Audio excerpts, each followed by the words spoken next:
From Montana's news leader, this is the MTN 530 News. I'm Russ Riesinger. A hero's welcome for a Wyoming airman killed in the Vietnam War. I'll have the story coming up. I'm Brandon Warren, and coming up, we'll take a look at the destruction caused by the Harris Fire, which broke out near Joliet.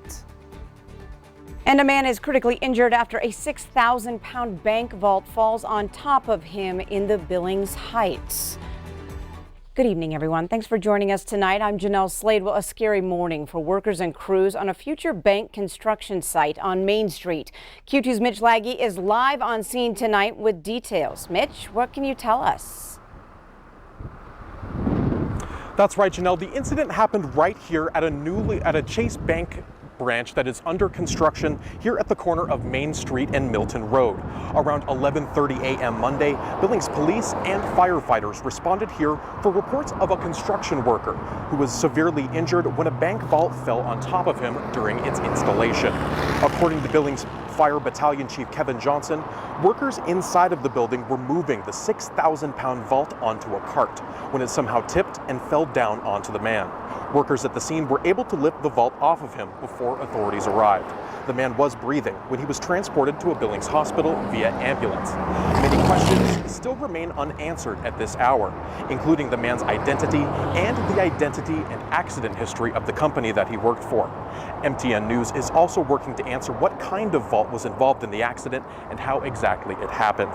Now, we have reached out to the Occupational Health and Safety Administration, and they did reach out through a representative who told us that they are investigating the incident that happened here in Billings. That's the latest from out here. Jeanelle, back to you. All right, thanks so much, Mitch Laggy, live from the Main Street in the Billings Heights. Well, Chase Bank also responded to Q2 this afternoon with a statement. It says, quote, "We're incredibly saddened to learn about the tragic accident that took place during construction at our Billings Heights branch. Our hearts go out to the victim and his family, and we continue to work closely with local authorities." And in other news, we now know the name of the man killed after an early morning crash last Friday in central Billings. The Yellowstone County coroner tells us 47-year-old Wade Grambois of Billings was driving a minivan when it was struck by a pickup truck driven by 21-year-old Clay Wacker of Hardin. Now, Grambois was pronounced dead at the scene.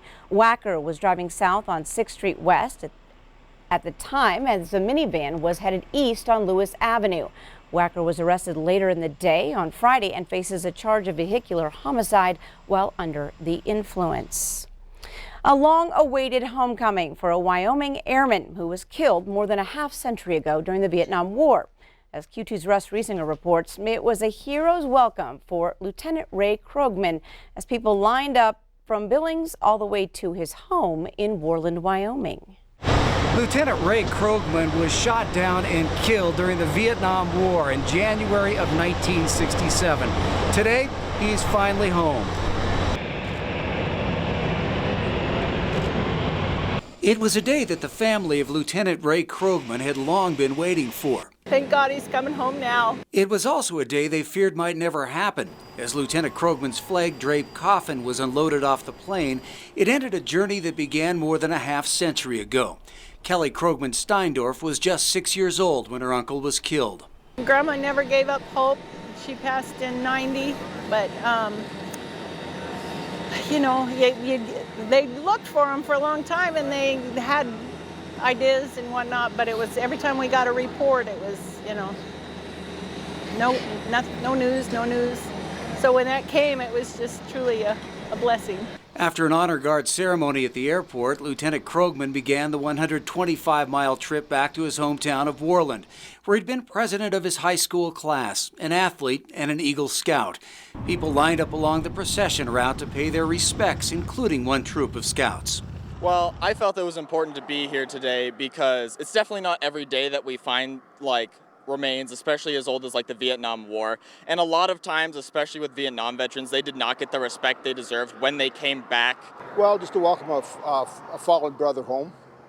You know, it's been, since 1967 when he went down, and it's a long time to be out there and no one around to support you and stuff. So it's really great to see that they found him and they're bringing him home. Lieutenant Krogman's remains were discovered at the crash site in 2019 by a scientific recovery expert and finally identified last year, bringing some closure to his family and a return home for an American hero.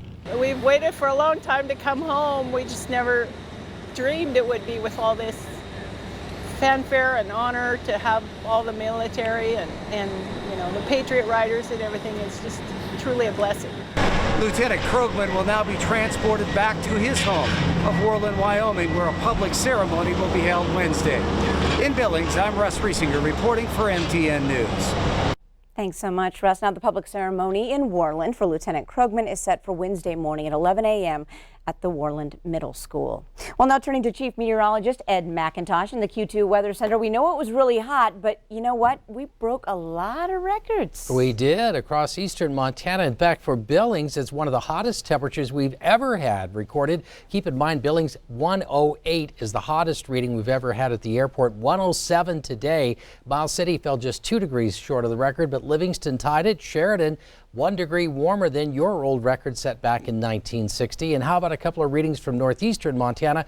Jordan 108, 109 in Glasgow. That was the hottest reading we could find unofficially for Glasgow. But now watch the showers, thunderstorms, and some of that is smoke on radar as well. As air quality is becoming a bigger issue in western Montana. Enough moisture feeding up that we even have flash flood warnings into Nevada and Utah.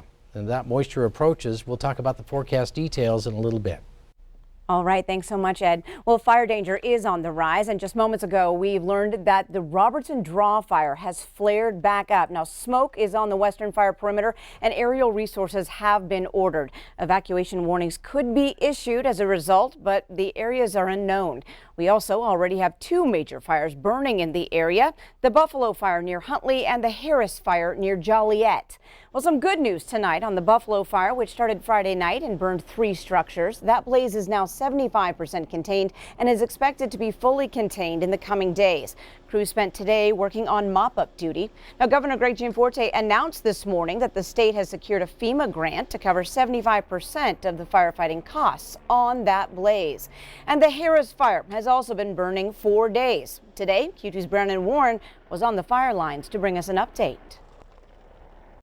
The Harris Fire, which broke out near Joliet, caused thousands of acres of damage, but is now relatively under control. We have estimated the containment to be 45%, acreage at 2,624 acres, so just a little bit more than was initially estimated. And we have 116 personnel out. That includes 18 engines and 1 hand crew and some heavy equipment. Going forward, crews will continue monitoring the area to ensure that the fire does not spark again. And then also starting mop-up, so that's when they start at the outside of the perimeter and really extinguish any hot spots that are left and essentially make sure it's dead out from the outside in. The road closures and evacuation warnings in the area have been lifted, but officials are still asking for the public's help. We are asking that members of the public still stay out of these areas because firefighting continues and emergency vehicles, so we're trying to really limit traffic. Crews will also begin repairing some of the land where they put containment lines. In Joliet, Brendan Warren, MTN News. Thanks, Brandon. Now, crews expect the fire to be completely put out within the next few days. Also, an update on the fireman who was severely injured in the Harris Fire on Friday. Dan Stephenson went through successful surgery today at the University of Utah Burn Center and is communicating with family and firefighters. He's expected to remain at the Burn Center for about 6 months. Well, the Montana Highway Patrol is recognizing one of its own with the highest award it can give to a trooper. Today, Amanda Villa was honored for her life-saving actions at a Helena wildfire last month. MTN's John Riley has that story. The Montana Highway Patrol gives their Medal of Valor to troopers who embody heroism and bravery. Trooper Villa was recognized with such an honor on Monday for her part in the rescue of a crew of a downed DNRC helicopter. Our troopers put themselves in harm's way each day to serve others. But Trooper Amanda Villa's act of valor stands above and is among the best in the Montana Highway Patrol. In June, a Montana DNRC helicopter responding to the Deep Creek fire made a hard landing near Highway 12, right in front of Trooper Via's patrol car. She quickly called for assistance and rushed to help as the aircraft began to burn. The trooper pulled 4 people out of the helicopter, which would soon be engulfed in flames. Not one to easily accept recognition, Via says she was grateful everyone just got out safe. I'm more thankful about the outcome and what occurred, and hopefully there won't be another circumstance that I'll be needed for something like this, but it is nice to be recognized. It's just humbling. Those of the Montana Highway Patrol that know her well say they weren't surprised at all she'd rush into danger looking for people in need and ways to help. That's just who she is and always has been. She rarely wants recognition for what she does. Like today was not something she was looking forward to. She just likes to go out and do her job and just kind of stay in the background, kind of like a lot of us do. Trooper Via is also a field training officer for the Montana Highway Patrol.